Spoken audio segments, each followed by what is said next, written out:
Welcome! We're going to talk about 3 different types of curriculum today and how it can influence your life. So you're probably aware of how the media or advertising can influence how we feel about certain things within our lives. Gender roles, how we feel about ourselves in terms of beauty, or also racial bias or stereotypes. These feelings can lead to changing how we think or how we feel about certain subject matter or certain individuals. Well, there are situations within a classroom that can also influence how people feel about different subject matters and how they're presented with this information, or through curriculum. About the late 1970s, a guy named Elliot Eisner comes up with the idea for these types of curriculum. He says that there are explicit, implicit, and also null curricula that can exist within a classroom. So these ideas can include a lot of different things. Think of an iceberg. An iceberg can have a portion on the surface that you can see, but it also can have a large portion under the surface that you can't see. And all of the iceberg is important in a classroom and how a teacher can give information and how a student can receive information.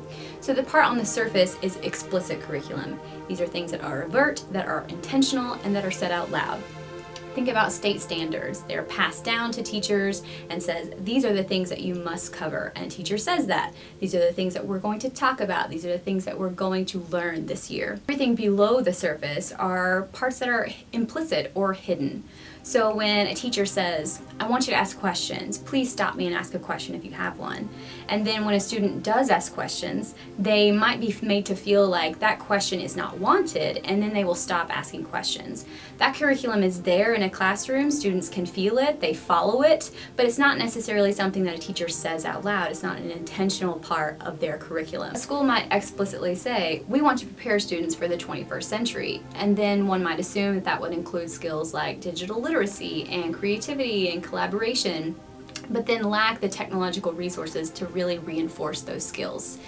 Schools might provide short class period times and not really allow students to immerse themselves in the information because they're worrying about teaching to a state-mandated test.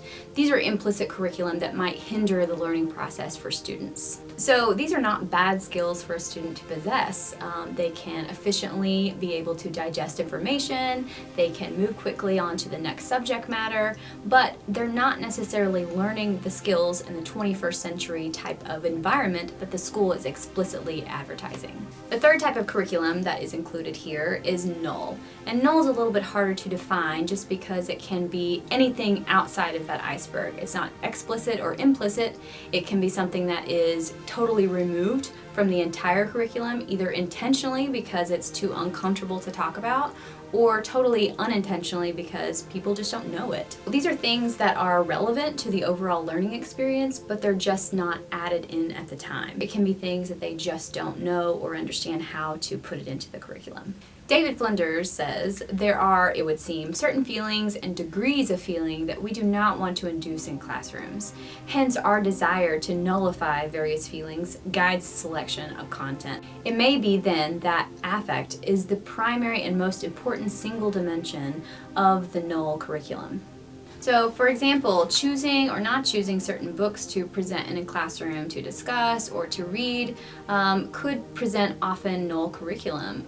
Even Huckleberry Finn presents information that is really hard to talk about in certain classrooms, and it might be hard for a teacher to discuss them, and so they might avoid it altogether. Being aware of these 3 facets of curriculum is important as a teacher, as a person in society, to really understand how we talk to each other or avoid certain subjects when we talk to each other, and how we can include all of it in the learning experience of students. Just to review, we've talked about explicit curriculum, the top of the iceberg. It's everything that we can see and what we explicitly talk about. The implicit curriculum, everything below that surface that we don't necessarily see but is absolutely there.